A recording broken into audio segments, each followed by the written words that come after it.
Sejak awal penyebaran Islam di Nusantara, bahasa telah menjadi salah satu medium penting yang membentuk cara umat memahami, mengekspresikan, dan menginternalisasi ajaran agama. Namun, dalam perjalanan sejarahnya, umat Islam di Indonesia justru banyak menyerap istilah dari agama lain dan menjadikannya bagian dari kosakata sehari-hari. Istilah seperti sembahyang, minggu, surga, pahala, dosa, bahkan neraka sudah lama dikenal dan dipakai secara luas oleh umat Islam. Padahal asal-usulnya berasal dari tradisi keagamaan yang berbeda. Fenomena ini menimbulkan pertanyaan, mengapa umat Islam masih menggunakan istilah-istilah tersebut? Apakah tidak ada kosakata asli dari Al-Quran dan Sunnah yang lebih tepat dan sesuai dengan ruh Islam? Dan apakah penggunaan kosakata itu tidak menimbulkan dampak negatif terhadap pemahaman keislaman itu sendiri? Jika ditelusuri, latar belakang masuknya istilah-istilah itu erat kaitannya dengan sejarah pertemuan Islam dengan budaya lokal dan pengaruh agama-agama besar sebelumnya. Hindu, Buddha, dan Kristen telah lama menancapkan pengaruh di Nusantara sebelum Islam datang. Bahasa Sanskerta, Jawa kuno, dan kemudian Latin melalui misi Kristen banyak meninggalkan jejak linguistik yang kemudian bercampur dengan tradisi Islam yang baru berkembang. Kata sembahyang, misalnya, berasal dari dua kata, sembah dan hayang. Hayang adalah istilah kepercayaan Hindu-Buddha yang merujuk pada dewa atau roh agung. Maka sembahyang berarti menyembah kepada hayang. Padahal dalam Islam, ibadah yang dimaksud adalah syalat, sebuah ritual khusus yang bukan sekadar sembah, melainkan doa, zikir, dan pengaturan waktu yang sangat ketat sesuai syariat. Tetapi, karena kata sembahyang sudah lebih dulu hidup di tengah masyarakat, umat Islam pun terbiasa memakainya. Hal serupa terjadi pada istilah minggu yang digunakan untuk menyebut hari Ahad. Minggu berasal dari kata Latin Dominicus, yang berarti hari Tuhan dalam tradisi Kristen. Padahal dalam Islam, hari pertama dalam sepekan adalah Ahad, bukan Minggu. Bahkan, hari Jumat dimuliakan sebagai hari raya mingguan umat Islam. Tetapi karena kolonialisasi dan pengaruh Kristen sangat kuat dalam penanggalan resmi, kata minggu lebih populer daripada Ahad. Begitu pula kata surga yang berasal dari bahasa Sanskerta Svarga, bermakna alam bahagia setelah kematian dalam tradisi Hindu. Dalam Islam, istilah yang tepat adalah Jannah, yang digambarkan dalam Al-Quran sebagai taman penuh kenikmatan. Namun umat lebih sering menyebut surga daripada Jannah. Pahala juga berasal dari bahasa Sanskerta phala, berarti buah atau hasil, yang dalam Hindu-Buddha merujuk pada buah karma. Dalam Islam, istilah yang sesuai adalah ajr atau tsawab, yang bermakna balasan dari Allah.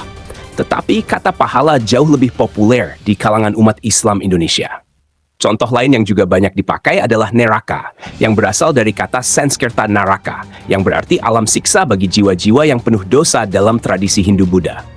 Islam mengenalnya dengan istilah Jahannam, Naar, atau Sa'ir.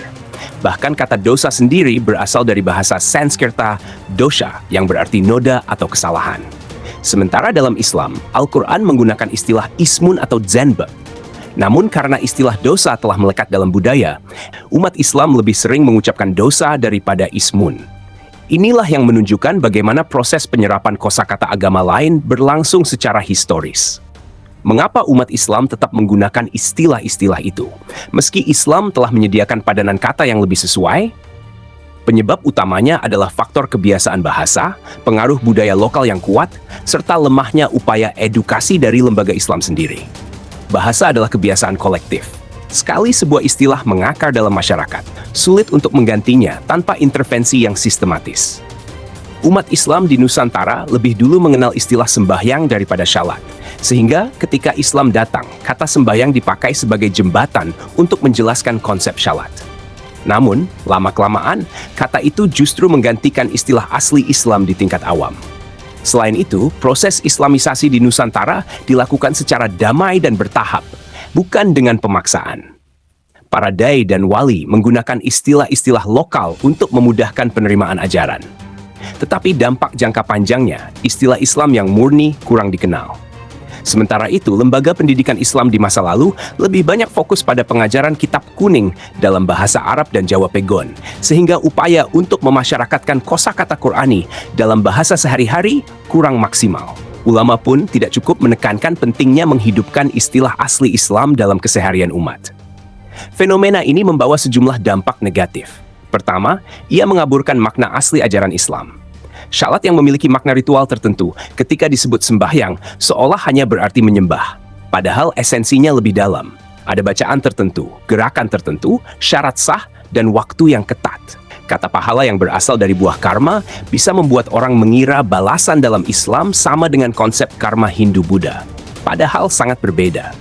Konsep surga dalam Hindu berbeda dengan jannah dalam Islam, tetapi umat Islam seringkali mencampur adukannya. Kedua, penggunaan istilah agama lain melemahkan identitas Islam itu sendiri. Umat Islam seharusnya bangga menggunakan istilah yang berasal dari wahyu karena istilah itu syarat dengan makna teologis yang khas dan tidak bisa digantikan.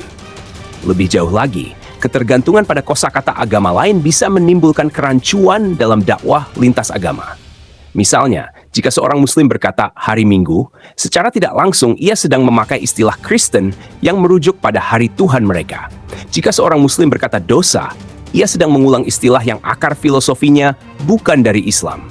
Bahkan, istilah neraka, surga, pahala, dan sembahyang bisa menimbulkan bias teologis yang halus tetapi nyata.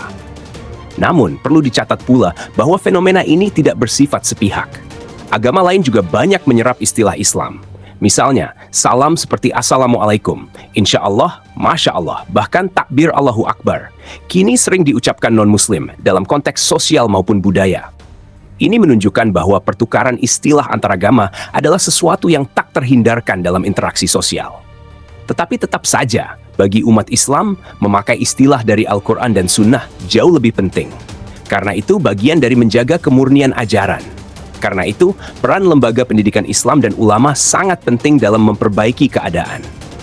Pesantren, madrasah, sekolah Islam, hingga perguruan tinggi Islam harus lebih aktif memperkenalkan istilah-istilah Islam yang asli dalam pembelajaran sehari-hari. Guru dan ustadz bisa membiasakan anak didik untuk mengatakan syalat bukan sembahyang, jannah bukan surga, jahanam bukan neraka, ajr bukan pahala, zam atau ismun bukan dosa. Ulama juga perlu menekankan dalam ceramah-ceramahnya bahwa istilah Qur'ani memiliki nilai spiritual sekaligus identitas yang harus dijaga. Media dakwah, baik televisi, radio, maupun media sosial, sebaiknya ikut berperan dengan membiasakan penggunaan istilah Islam yang murni. Jika umat terbiasa mendengar dan mengucapkan istilah itu sejak kecil, lambat laun kosakata asing akan tergeser. Kesimpulannya, penggunaan istilah agama lain dalam kehidupan umat Islam bukan hanya soal bahasa, tetapi juga soal identitas, akidah, dan pemahaman. Istilah seperti sembahyang, minggu, surga, pahala, dosa, dan neraka sebenarnya bukan berasal dari Islam, meski sudah mendarah daging dalam budaya kita. Dampak negatif dari penggunaan istilah itu adalah kaburnya makna ajaran Islam dan melemahnya identitas umat. Oleh karena itu, sudah seharusnya umat Islam kembali kepada kosakata yang berasal dari Al-Quran dan Sunnah. Gunakan syalat bukan sembahyang, ahad bukan minggu, jannah bukan surga, ajr atau tsawab bukan pahala, zan atau ismun bukan dosa, jahannam bukan neraka. Dengan begitu, umat Islam bukan hanya menjaga kemurnian bahasa agama, tetapi juga memperkuat jati diri dan membangun pemahaman yang lebih tepat terhadap agamanya sendiri.